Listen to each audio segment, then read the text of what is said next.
अभी हमारा युद्ध हुआ पाकिस्तान से, तो पाकिस्तान पर जब हम भारी पड़ गए तो भारत के लोगों का अपनी सेना पर विश्वास घटा कि बढ़ा?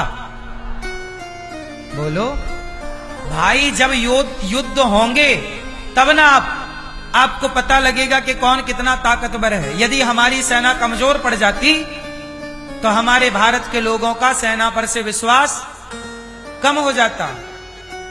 इसलिए सेना को आपने देखा होगा कि 12 महीने सेना अभ्यास करती रहती युद्ध का।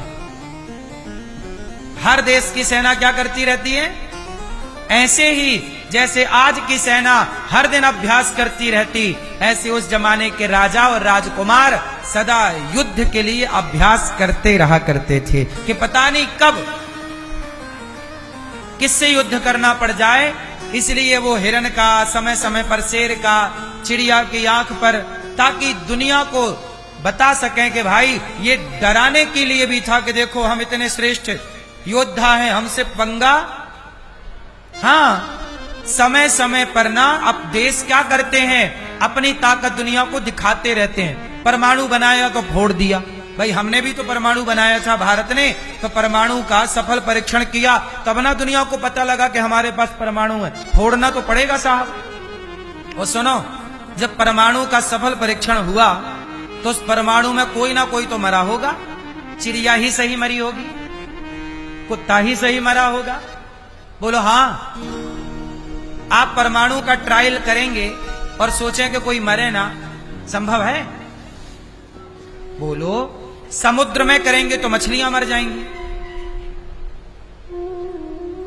समुद्र में करेंगे तो कोई तो मरेगा, क्योंकि यही प्रकृति है, आप इससे बच नहीं सकते। राम को भी हिरण का शिकार करना पड़ता है, तब ना रावण की नाभि में जाके बाण लगा। राम ने रावण को कहां बाण मारा?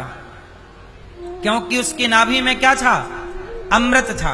यदि अमृत नाभि ना फोड़ते, अमृत ना उसका सुखाते अग्नि बाण से, तो वो मरता ही नहीं। मार तो रहे थे, जिंदा हो जाता था, क्योंकि उसकी नाभि में अमृत था, अमृत कुंड था। इसलिए राम जी ने बाण कहां मारा? अब इतने ये बताओ कि जब रावण जैसे मायावी की नाभि में बाण मार दिया, इससे सिद्ध होता है कि राम अच्छे धनुर्धर होंगे। बोलो हाँ, और धनुर्धर है। अच्छा ये बताओ कि हमारे सैनिक 1 साल तक अभ्यास ना करें युद्ध का, तो ये युद्ध का क्रिया भूल जाएंगे कि नहीं? बोलो हाँ।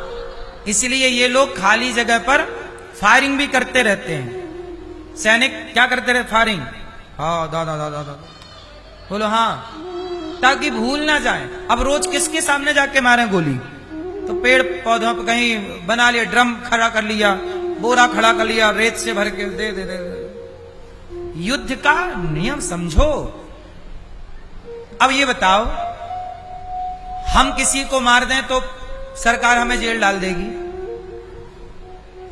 पर हमारी सेना आतंकवादियों को मारती रहती है। आए दिन कोई ना कोई मरता है आतंकवादी, तो बताओ सैनिकों को जेल होता है? जब मर्डर करना अपराध है इस देश में, तो सैनिक भी तो आतंकवादी मारती है, क्योंकि वो सेना के लिए सही है। कुछ चीज हमारे लिए सही नहीं है, पर सेना के लिए, सुनो, एक सा नहीं हो सकता ना सबके लिए। आम, अब देखो, मुझे मिलता है 50 रुपया का साबुन, पर सैनिकों को मिलता है 30 रुपया का साबुन। बोलो हाँ। कैंटीन ना उनकी अलग होती है, सैनिकों की, उनको सस्ता मिलता है। बोलो हाँ कि ना? अब आप कहो जी सरकार तो क्या कर रही है, देखो सैनिकों को सस्ता दे रही है, हमें महंगा दे रही। क्या करें, ये व्यवस्था, भेद करना पड़ेगा। आजकल लोग कहते हैं भेदभाव नहीं होना चाहिए। भाई ठीक है, भेदभाव नहीं होना चाहिए, हम भी मानते नहीं होना चाहिए, तो फिर मिटा दो भेद। फिर प्रधानमंत्री में और सरपंच में भेद क्यों होता है?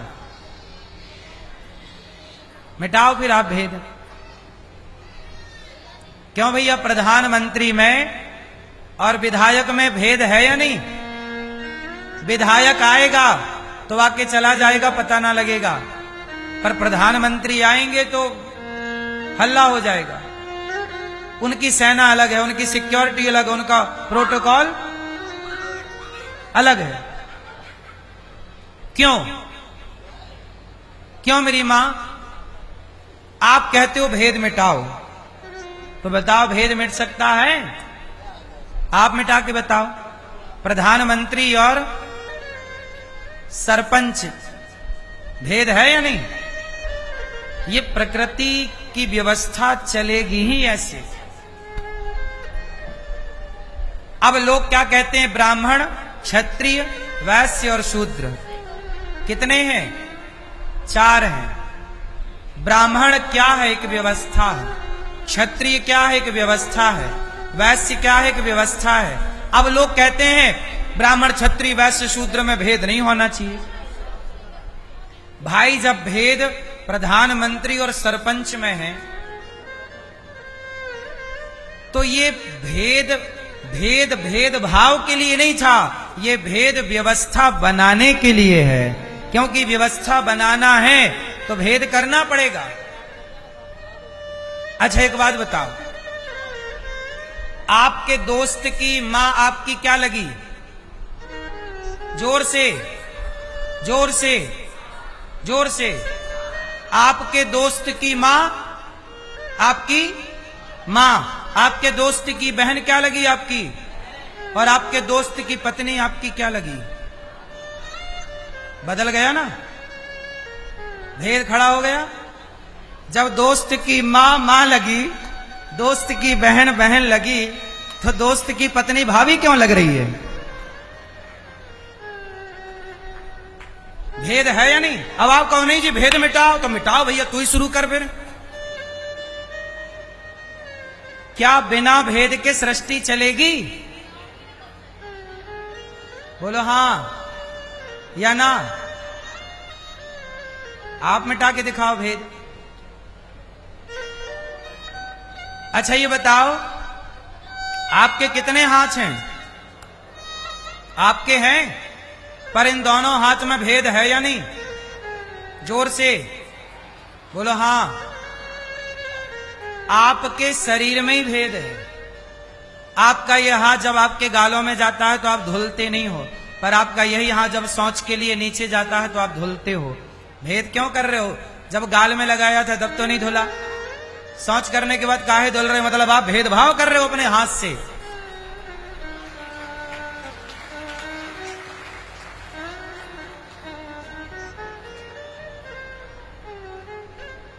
बोलो, भेद है या नहीं? और ये भेद एक व्यवस्था है। बोलो हां।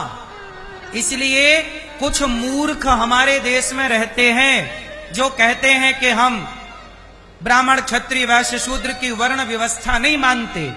अरे ये व्यवस्था है, ये कोई छुआछूत के लिए ब्राह्मण, क्षत्रिय, वैश्य, शूद्र नहीं होता। ये एक व्यवस्था, जैसे दाहिना हाथ और बायां हाथ एक व्यवस्था है।